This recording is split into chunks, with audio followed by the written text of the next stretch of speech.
Hello and welcome back to Karma Stories. I'm Rob and I hope you are having a wonderful day today. Today I have some stories for you from the Entitled Parents subreddit. We haven't hit this one for a while. Before we start today, just a quick message to all of you over on Spotify. If you could do me a favor and give us a 5-star rating over there, I would really appreciate it. It helps push us out in the Spotify algorithm and we're growing quite nicely there right now. So thank you to all of you who have done that already, but if you haven't, a 5-star rating would be very appreciated. Alright, on to today's stories, let's jump right in. This story comes to us from OK Training 8198. Aunt tells me that my paycheck should go towards her son's college fees when she didn't let me stay at her house in order to attend school. I got a job around 3 months ago. It's my first proper job that doesn't happen to be in a fast food restaurant. No hate. This was to pay for my rent and save up for uni. I live away from my parents because I go to an international school in another city. As per customs in the country I live in, and to show gratitude, I gifted my first paycheck to my parents. It wasn't much, but I could see that they appreciated it and we were all happy. This lasted for 10 minutes. My mother then decided to go on the family group chat to tell everyone. No blame on her, I understand. I then get a call from my aunt, who then proceeds to ask me about the details of my job, which seems fishy, considering she hasn't really given a crap about my existence until 2 seconds after that text message is sent. She then explains that her son, my cousin, who goes to the same school and is in my grade, is going to college, no crap, and that I, as a person with a source of income, and as family members, should pay part of his school fees using my next paycheck, as I am part of the family, and I should support him. For the record, I know my aunt has a substantially larger salary than I do, but it seems she doesn't want to spend any of it on things that don't benefit her. Additionally, when I got into this school, my mother called my aunt to ask if I could stay with her until I graduated, but she refused, saying they didn't have space. Instead, my parents bought me a small flat, and I have to work to contribute to the rent. My aunt went on about how hard my cousin worked to get into college, and insisted that I should have some sympathy for him.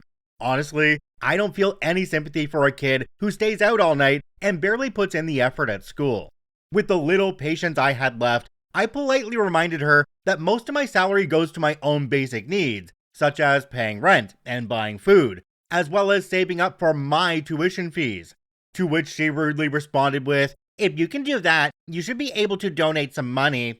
I've always been taught the value of hard work and self-sufficiency, and now it feels like my efforts are being taken for granted, and so I then hang up on her out of frustration. Later, I get a call from my mother asking why her sister was complaining about me. I explained my end of the story, and now she has blocked my aunt as well. My aunt realized this and has been pestering other relatives to help cover the fees and guilt-tripping and shaming those who don't donate, and is probably ranting in the family chat as I am writing this. It feels good to vent a bit. Sorry if this was long and the wording is weird. My English sucks. Jumping down to the comments on this one, we have one from a user called OutlawCheese42. It says, 1. Congrats on the job and good luck with college. 2. Your aunt is nuts if she thinks that you or anyone else should contribute to her kids' education fees. 3. You handled that very well, and are definitely not the butthole in this. Your aunt is. Another commenter down below called Juan Red Shirt said, not the butthole. Tell your aunt if I can get a job to pay my expenses, your son is perfectly capable of doing the same thing. In the family chat, it's such a shame that parents who have the means to pay for their children's education are unwilling to do so and demand that family pays. I'm sorry, donate to help. What would you do in this situation? Would you tell the aunt to pound sand and basically cut off contact? Or would you help out your cousin? It just seems so odd to me that the aunt in this case thinks that they are entitled to some of OP's money, a cousin that doesn't talk to them very often, and the aunt makes more money than the cousin does. I mean, come on, pay for your kids. You're the one that popped them out, they're your responsibility. OP updated this post, let's get into that now. It's titled, Update, Aunt tells me that my paycheck should go towards her son's college fees when she didn't let me stay at her house in order to attend school. This is starting to feel like a fever dream. Before I start, thank you guys so much. I kept looking at the comments and I never imagined that so many strangers on the internet would support me and give me advice. It feels really good. As some of the comments suggested, I did go no contact with my aunt. I didn't talk to her, but I got some hateful messages on social media from people I assumed to be my aunt's friends. This worked for a day until I realized the horrible timing of my last post. Our family has these gatherings for dinner around once every 4 or so months, where all our extended family that is descended from my maternal grandmother gathers, usually at a relative's house. This time, it was my parents' turn to host, and it felt good to go back because, in my opinion, living alone isn't fun. I got there around 3 p.m. today. I'm going back to school tomorrow in order to help prepare and, best of all, beat the rest of my relatives to have some quality time with my parents and my sister. As soon as I got there, they showed me my aunt ranting out of self-pity in the family group chat, and we laughed a bit. At around 5, my relatives started showing up, including my aunt and her family. I managed to avoid her for the first hour until dinner, as that is when we all sit on a long table, and we have this time where we go over what everyone has been up to for the past few months. One of my uncles then asked all the kids how school was, and eventually asked me and my cousins internal results. For context, the school I go to follows the IB exam board, and those of you who were in an IB school probably know it's hell. My cousin went first and told everyone, rather smugly, that he got a total of 26 out of 45, a pass, and was told by someone to study harder, laugh out loud. It was then my turn, and I told everyone I got a 42, which got me a round of applause and a pissed off look from my cousin. Then my aunt decided to stand up and then claim that this was the reason I should help my cousin, as I am apparently doing well enough, and that my lazy cousin deserves the same opportunity too, because he was trying hard to cut down on playing Call of Duty and is studying. In my opinion, if you take IDBP and still have time for Call of Duty, you must be really smart. She then switched to a customer service voice and started appealing to our other relatives, as well as subtly shading those present that didn't.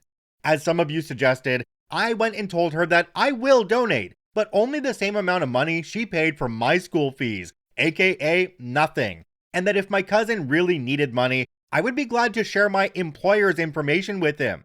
I had a lot of fun saying that, but unfortunately got only the opposite of the desired effect. My aunt went ballistic and started then blaming my mother for raising a heartless and stupid child, and that I was now of the age to be a breadwinner for the family, which she emphasized included her. This then pissed my father off, and he hauled my aunt into another room, but we could still hear all his cursing and that she shouldn't be dependent on other people. In the end, my aunt walked out with my cousin, but not before demanding that my mother talk some sense into me and some other people, but also then to disown us. This all happened an hour ago. As I am writing this, my aunt is writing in the group chat that if I am to get a scholarship, it should be handed to my cousin, and I should pay for my tuition myself. I don't think that's how scholarships work. OP added a quick edit down at the bottom. It says, edit, no hate to my cousin because, to be fair to him, he didn't demand anything of me. I think he's just irked that I got the better score. I don't think he's stupid. I just think that he's devoted all his brain power to Call of Duty. Now, at the bottom of this one, OP did say if they do anything more delusional and Reddit worthy, they would post an update, but it's been a month and nothing else has been posted. Jumping down to the comments on this one, we have one from a user called HMO_. It says, your aunt is completely delusional, but we already knew it by our previous post. She will never admit she is wrong, which is good. More fun and gossip for the family. Yeah, OP, I think you handled this one perfectly well, and we gotta give props to your dad because he pulled her out of that situation, let her know what was what, and it caused her to leave. Yeah, she was trying to get everybody against you, but only succeeded in getting everybody against her. The one person I feel sorry for in this whole thing, though, is your cousin, because your cousin wasn't asking for anything, and it's his mother that is causing all the problems. He has to live with her. That's gotta suck. This story comes to us from ULFR. My daughter couldn't have a s'more. My best friend owns a lakefront property that's only a couple hours drive away from my home. It's the kind of place that only recently got decent cell service, and it was exciting when the only local grocery store, which closes at 6 p.m. and doesn't open on Sunday, started accepting credit cards instead of being cash only. Suffice to say, it's not precisely easy to just run to the 24-hour corner store for necessities. Last year, there was a little bit of a problem involving someone who had had a few too many drinks late at night and a splitting axe, so this year, my friend invested in a buttload, I believe it's called a cord, of pre-chopped firewood that spent the summer sitting a safe distance from the fire pit. Over the course of the summer, we burned through about 90% of it. The remaining 10% posed a problem. Termites had found it, and the lake house is made of wood. 10% of a buttload is a lot of wood, and my friend rather enjoyed having a house. Solution? Bonfire. We made the most of it and threw a party. Friends brought up sides. There were several grills and a smoker being put to use. In the organizing for this, I was tasked with bringing up the ingredients for s'mores. A lot of s'mores. When I was tasked with this purchase, I made a point to ask around and confirm nobody had a weakness to gluten. Nobody said they did, so I got the cheap kind of crackers. The party started in the afternoon, and everyone was having a fantastic time. Several people who were out on the lake and got lured in by the smell of all the meat cooking asked if they could have some, and the answer was, of course they could. My friends are those kinds of people. There certainly was enough food for everybody. When the sun started going down, preparations were made to light the fire, and the fun police, red wives and girlfriends, ruined everything by making sure no lighter fluid or gasoline was used. Just a regular boring grill lighter and some paper and the powdered wood left by the termites. Can't have everything. Once the fire took off proper and it got a little darker, I started issuing wooden skewers and marshmallows to the kids so they could make s'mores. Adults were self-serve. I didn't feel like I needed to inform them that they shouldn't poke anyone or anything with the skewers. One unfamiliar little girl and her mom popped up in the queue, and I gave her the same instructions I gave to anyone. And the kid's mother asked, "Do you have gluten-free graham crackers?" And I shook my head no and apologized, saying that they are kind of expensive, and when I asked, nobody said they had a weakness to gluten. I figured it wasn't a huge deal, just add another piece of chocolate, and it's a s'more if you squint hard enough. Shortly after that encounter with the woman, which I'd foolishly figured was settled, I hear a child scream and start splashing down at the water, so I dropped everything and ran over, like most of the party had done. Dark plus water equals scary. All hands on deck kind of situation. Happily enough, the child in question was fine. He tripped and face planted off of a dock and into water which was about a foot deep. Just scared the daylights out of himself. Nothing a towel and a change of clothes couldn't fix. When everyone returned to the fire, something was missing. All of the stuff to make s'mores had disappeared. Marshmallows and skewers were still there, but no crackers or chocolate. Started to head scratch and asked kinda loudly if anyone knew what happened to the crackers and chocolate. Gluten Mom piped up, "My daughter couldn't have a s'more, that wasn't fair to her." I just stare at the woman. "So what did you do with the crackers and chocolate?" "I threw it in the fire. I hate it when people deliberately exclude my daughter. Now, you've learned your lesson." I was still shocked at this point. You threw the food in the fire? Yep, Walmart has gluten-free. You can just go get them. They're not that expensive. The nearest Walmart to the camp is a 45-minute drive one way, and most of the adults had at least a couple beers in them at that point. At this point, the kids who didn't get distracted when someone fell in the water are showing back up with variable amounts of char on their marshmallows, excited for their last s'mores of the summer. And they're just as confused as I was about where the stuff went. Parents are grabbing new skewers and marshmallows, realizing something's missing. Where'd this stuff go? I just point to Gluten Mom. This woman threw it all in the fire, since I didn't bring gluten-free crackers. She did what? Who even is that? She was one of the people who had shown up on a boat drawn in by the smell. Nobody knew who she was. Kids have started crying. Parents just look at her with disgust. And this woman has the audacity to say, "What's the big deal? Walmarts are everywhere." You'd better go, now. She doubles down, starts getting louder. "You made me do that. I didn't do anything wrong. You did when you excluded my daughter." The person who had inflicted this woman on us shows up. asked what happened, and upon being told what she'd done, didn't even seem shocked, just tired. I'm sorry, this is her first time up here, she didn't know. Gluten Mom squawks, no, we're going. Everyone had toasted marshmallows, but it was kind of a gut punch that she'd managed to ruin Summer's last hurrah for us. Jumping down to the comments on this one, we have one from a user called Jenny Lynn. It says, I have celiac disease and I bring my own stuff all the time. If my kid couldn't have gluten, I'd be sure to always have a stash on me of treats for them. It's not everyone else's problem. Another user down below called HP Sauce 3 said something that I was wondering myself. They said, why were so many people smelling the food and coming over to demand some? What an odd scenario. Do people in America invade strangers' barbecues and demand food? Also, there was so much exposition before we got to the actual plot of this story. Oh my goodness.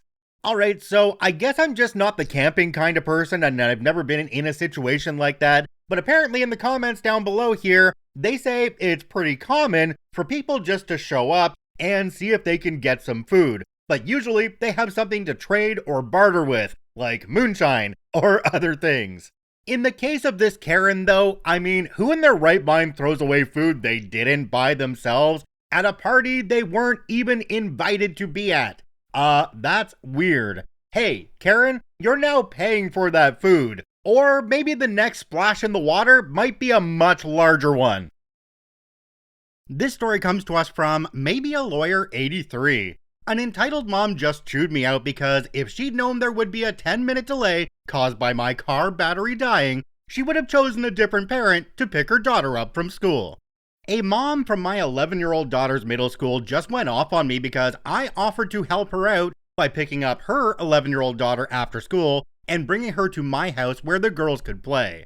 Then things didn't go absolutely to her specifications. Her son's high school is just down the street from my house and gets out an hour later, so this saved her making 2 trips. Our girls are BFFs from elementary, but never played outside of school because we live far apart. Ideal, right? Maybe not. Afternoon, I went to get the girls. The battery in my old mom van finally pooped. I can't drive my husband's manual, so he offered to pick up, and I texted the mom what happened, that my husband would be 10 to 15 minutes late. The girls were safe on campus, and my daughter is used to varying pickup times due to my work schedule, and that he would pick up my son from elementary on his way back, an extra 20 minutes total.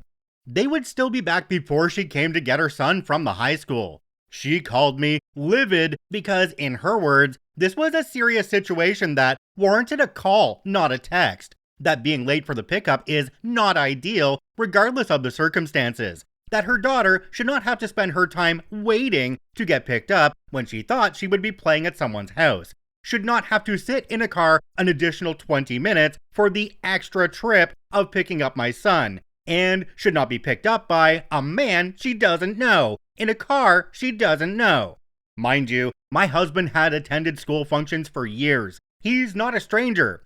She must have begun, I don't appreciate, insert ridiculous expectation, 40 times over the 20 minutes she kept me on the phone. Yeah, Karen, tell the manager about it.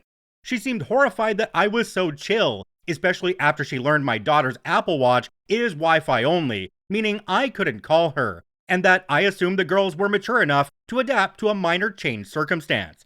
She actually challenged me on this, listing all the people she knew who could make calls on their Apple Watch, like I didn't know my own daughter's watch that I bought. Not wanting to ruin things for the girls, I stayed chill with her, but mentioned that no one planned my car to break, and some flexibility on all sides was needed. Her answer? Oh, I see you're calling me inflexible. Well, I want you to know I don't appreciate the passive aggression. She was further infuriated when I mentioned I was only trying to help by picking up her daughter. In her words, I did not ask for your help. I don't need your help. This is one of many social engagements I could have made for my daughter this afternoon, and if I'd been given all the information, I would have made a different choice. She actually hinted she needed the help before I offered. From my daughter, I understand that this other girl doesn't have many other friends, and that the mother has been really forward about telling my daughter she has to sit with her at lunch, which my daughter doesn't mind doing, but still. I found it a little weird that this woman has called me on my work days to make plans for our girls, but needs my answer right away because, frankly, you're not the only call on our list. but I figured she doesn't work and has nothing to do during the day but obsess over her daughter's social schedule. When the girls rolled in with my husband, they were, of course, fine, laughing, and hadn't thought anything of the extra time or drive. But no sooner did they walk in the door than the friend gets a call from her mom and her face falls. For the next several minutes, all I heard was, "I'm sorry, Mom, I'm sorry, Mom, I'm sorry, Mom," over and over and over. Apparently, a full minute had passed after I texted the mom to let her know the girls had arrived safely when they were just pulling into the driveway, and the girl had committed the cardinal sin of not texting her mom when she had been told to do so immediately upon arrival. This just goes to show an overbearing entitled mom is not the kid's fault, even if she's doing it all for her, and is in fact probably making that kid's life hell. Sorry to say, I am not willing to have the daughter over again due to the mom's behavior, but I hope she and my daughter will stay friends, and that she eventually finds a way out from under her mother's thumb.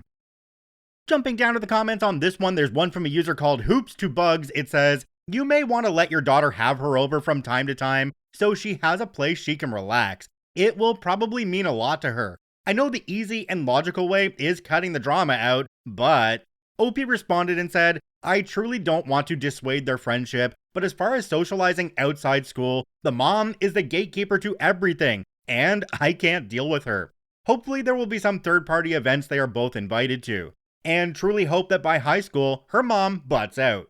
My daughter has a whole year until her next birthday party, so we'll have some time to work that one out."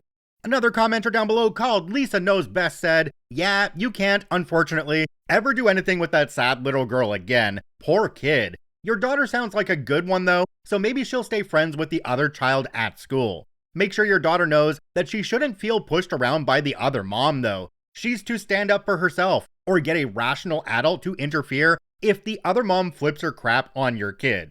OP responded and said, "Yeah, the whole sitting at lunch thing was weird. I saw it happen, although my daughter reminded me about it after all this and said it was weird for her. We were at orientation day, and the mom was telling my daughter she needed to pick the exact spot and place to meet her daughter so they would be sure to sit together at lunch. My daughter thought it might be because she has been making a lot of new friends.